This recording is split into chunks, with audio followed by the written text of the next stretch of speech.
Dinasti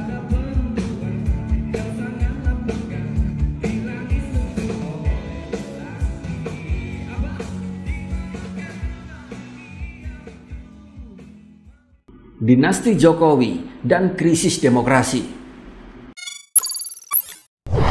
Halo Sobat RJ, apa kabar kalian hari ini? Kali ini kita akan ngobrolin topik yang bisa membuat kepala kita pusing, hati ngenes, tapi juga ada sedikit unsur komedi. Karena gimana ya, kadang-kadang kenyataan memang lebih lucu dari komedi. Di sini kita akan membahas soal dinasti politik yang lagi rame di Indonesia, alias kerajaan yang dibangun di atas tanah demokrasi kita yang katanya sakti mandraguna. Dinasti ini dimulai pada awal Februari 2021. Gibran dan Bobi, sang putra dan menantu Jokowi, resmi duduk manis di kursi wali kota Surakarta dan kursi wali kota Medan. Wah, langsung dapat jabatan strategis. Lalu kita lompat ke bulan Mei 2022. Ketua Mahkamah Konstitusi, yaitu Pak Anwar Usman, resmi menikahi Idayati, adik kandung dari Pak Jokowi. Bisa dibayangin gak sih suasana makan malam di keluarga ini? Bisa jadi ada deal-deal politik.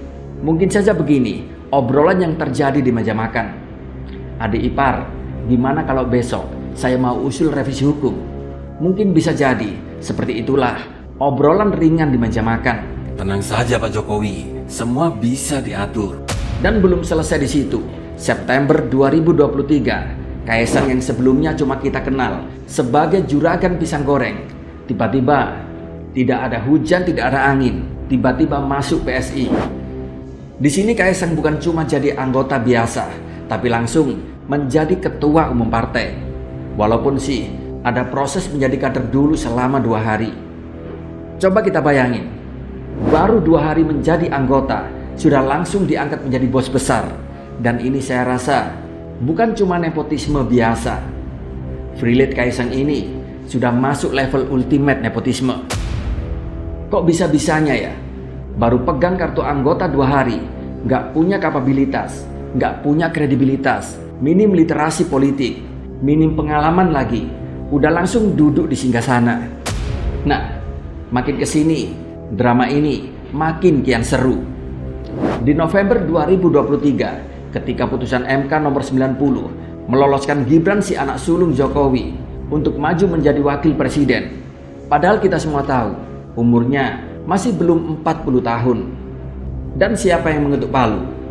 Tentu saja yang tidak jauh-jauh dari keluarga sendiri, si Paman Usman, sang ketua MK. Sang ketua MK sekaligus si ipar Pak Jokowi. Ini nih yang saya maksud di atas. Bisa jadi ini adalah efek obrolan di meja makan. Di sini netizen pun langsung geger. Ini kok kayak lagi main monopoli ya, yang memegang banknya satu keluarga semua. Begitulah kira-kira. Tapi tunggu dulu. Ceritanya makin kesini kian semakin panas. Di tahun 2024, Mahkamah Agung atau MA bikin aturan yang mengubah batas usia calon kepala daerah jadi 30 tahun saat pelantikan. Di sini, masyarakat pun semakin curiga. Kenapa perubahannya gak begitu signifikan ya? Harusnya kalau niat merubah, diubah jadi minimal berusia 20 tahun, 25 tahun, atau 8 tahun sekalian. Sekalian Jan Etes bisa ikutan. Itulah kenapa lalu masyarakat banyak yang kebakaran jenggot. Peraturan seolah dirubah hanya untuk memuluskan jalan si Kaisang. Coba siapa lagi kalau bukan Kaisang yang diuntungkan atas putusan Mahkamah Agung ini? Kaisang pun langsung dapat lampu hijau buat maju menjadi gubernur ataupun wakil gubernur. Wah, kalau kayak gini, kita yang rakyat biasa ini mau maju gimana sob? Umur sudah pas, tapi koneksi kurang. Ya balik lagi deh ke kasur sambil mengeluhkan nasib di TikTok. Sebenarnya prediksi Pak Jokowi akan mereshuffle kabinetnya di akhir masa jabatannya sudah banyak diprediksi oleh para pengamat-pengamat politik di Indonesia.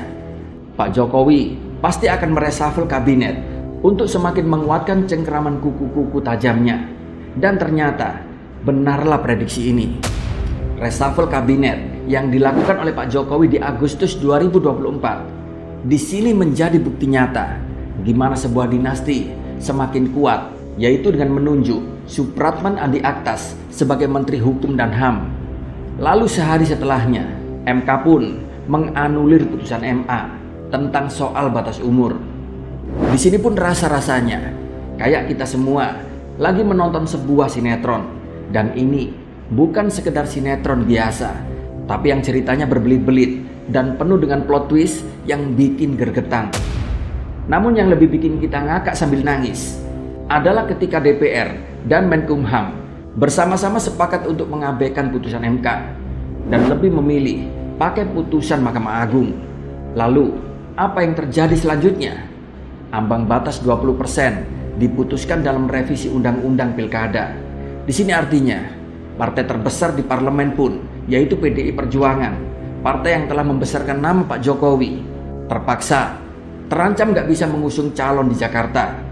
Di sini coba sobat semua bayangin, ibarat kita main catur, tiba-tiba lawan mainnya mengganti aturan di tengah permainan. Pion-pion yang tadinya cuma bisa berjalan satu peta, sekarang bisa lompat-lompat kayak kuda.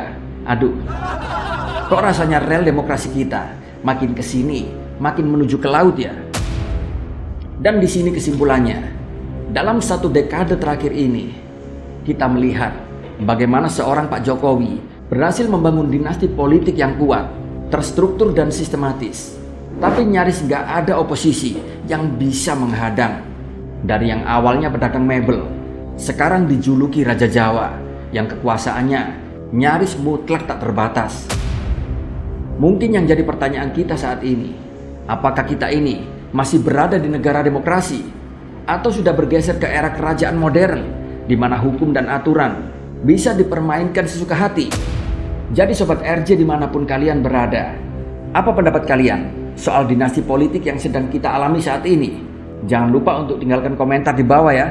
Dan kalau kalian suka dengan konten ini, jangan lupa untuk like, share, dan subscribe. Channel ini dibangun untuk menyuarakan kebenaran dan ketidakadilan di bumi pertiwi yang kita pijaki ini. Saat ini, suara-suara kebenaran harus terus dikumandang. Dan semoga video ini bisa membuka mata kita semua tentang apa yang sebenarnya terjadi di negeri kita tercinta ini. Tetap kritis, tetap peduli, dan jangan pernah berhenti bersuara. Salam perjuangan dan salam dari rakyat jelata.